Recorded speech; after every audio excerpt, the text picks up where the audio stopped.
हमने भारत की सांस्कृतिक विरासत के विषय में जाना। सांस्कृतिक विरासत में मिट्टी की कला के विषय में और योग दिवस के विषय में जाना। आज हम चर्म उद्योग के विषय में जानेंगे। भारत में चर्म उद्योग का विशिष्ट स्थान रहा। चर्म उद्योग ये आज से ही नहीं, प्राचीन काल से ही चला आ रहा है। प्राणी की मृत्यु के बाद उसको ना जलाया जाता था, ना ही उसको दफनाया जाता था। उसकी चमड़ियों के खाल को उतारकर उससे अलग अलग चीज़ों को बनाया जाता था। जैसे पानी भरने का चूसा होता है, हमारे पहनने ओढ़ने की चीज़ें, जूते, चप्पल, पर्स, बेल्ट आदि, और संगीत के साधनों में भी उसका उपयोग होता था। चर्म उद्योग। प्राचीन भारत मृत प्राणियों के चमड़े का विविध उपयोग होता था। मतलब प्राचीन समय से ही अपने भारत देश में मृत प्राणियों के चमड़े का उपयोग हो रहा है। प्राणी की मृत्यु के बाद परंपरागत रूप से चमड़ा तैयार किया जाता था।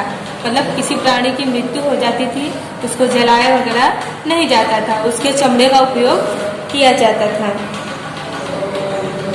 चमड़े का उपयोग जैसे कुएं से पानी निकालने के लिए पूर, जिसको हम चरसा भी कहते हैं, और मशक, पखालो, यानी कि कुएं से पानी निकालने के लिए जो मोटी मोटी रस्सियां होती थी वो भी चमड़े से तैयार की जाती थी। और संगीत के साधनों में भी इसका उपयोग किया जाता था। संगीत के साधन यानी जैसे ढोल, नगाड़ा, मंजीरा, तबला और लोहार की धोकनी, यानी कि वो चूल्हे में आग को जलाने के लिए जो फूकते हैं उसे धोकनी कहते हैं। इन सब चीज़ों को बनाने के लिए चमड़े का उपयोग किया जाता था।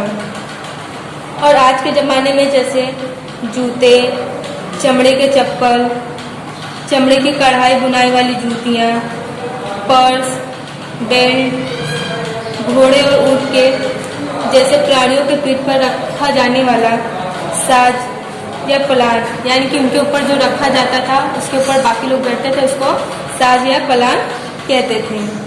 और पहले के ज़माने में चाबुक और डोरी जो बनाई जाती थी वो भी चमड़े की बनाई जाती थी। उसके बाद है, इस तरह हम चमड़े का विविध तरह से उपयोग कर सकते हैं। अब है दूसरा अकीक काम। अकीक एक प्रकार का पत्थर है, एक चमकीला पत्थर।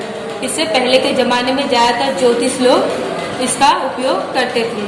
किसी को कहते थे इससे पहनो तुम्हारा ग्रह दूर हो जाएगा, इससे पहनो तो तुम्हारी समस्याएं खत्म हो जाएंगी, इससे पहनने से शरीर की तकलीफ दूर हो जाएगी। मतलब वो अपने तरीके से लोगों के ऊपर इसका प्रयोग करते थे। ये अकीक का पत्थर पाया कहाँ जाता है? यह अकीक का पत्थर भारत की कई नदियों के घाटी प्रदेश से मिलने वाला एक कीमती पत्थर है, जिसमें अकीक चकमक यानी एकदम चमकीला होता है और अर्ध पारदर्शक और सुंदर लाल मुख्य पत्थर होता है। लाल कलर के सिवा ये और भी कलर होता है, जैसे दूधिया कलर, सफ़ेद कलर, ग्रे कलर, हरा कलर, इन सब रंगों में भी ये अकीक का पत्थर पाया जाता है। ये अकीक का पत्थर जैसे पहले के ज़माने में राजा महाराजा होते थे, उनके मुकुट में और उनके बाजूबंद, गले के हार और कान में जो पहनते थे, इन सब में ये स्टोन की तरह इसको लगाया जाता था। इसलिए अकीक का पत्थर बहुत ही महंगा था। ठीक है, अकीक का पत्थर हमारे लिए बहुत तरह से उपयोगी है। एक तो राजा महाराजों की गहनों की शोभा बढ़ाता था, फिर ज्योतिष शास्त्र में भी ये बहुत ही उपयोगी था।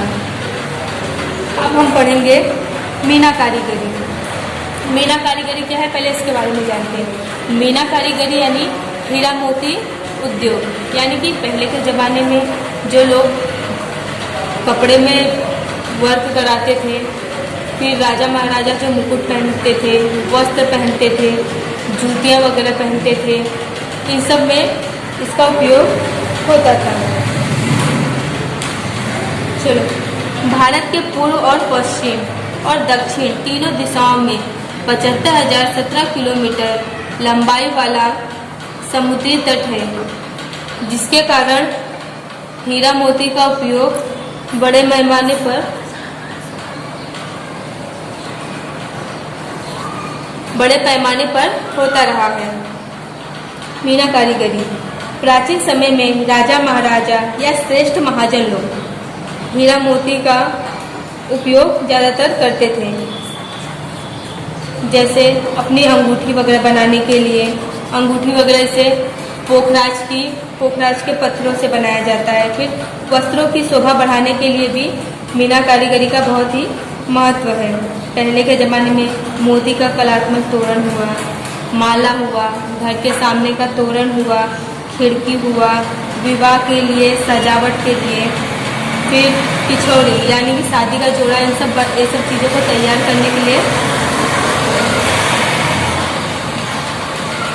करने के लिए मीना कारीगरी का उपयोग किया जाता था। ये भारत के पूर्व, पश्चिम और दक्षिण 3 दिशाओं में ये समुद्री तट के द्वारा इसका व्यापार किया जाता था।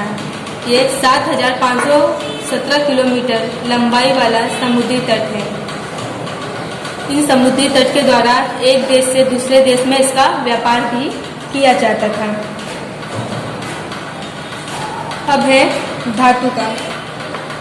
धातु विद्या भी हमारे भारत की प्राचीन विद्या है। पहले के ज़माने में हंसिया, फरसा, बर्तन, मूर्तियाँ और तांबे के ऐसे बहुत सारे औजार धातु से तैयार किए जाते थे। इस धातु से बर्तन भी तैयार किए जाते थे और मूर्तियाँ भी तैयार की जाती थी, और इनके साथ साथ हथियार भी इन धातु के बनाए जाते थे। जैसे युद्ध में राजा महाराजा के लिए तलवार, बाण वगैरह ये सब धातु से ही तैयार किए जाते थे। ये पाषाण युग से ही चली आ रही है, इसलिए धातु हमारे भारत की प्राचीन विद्या है। धन्यवाद।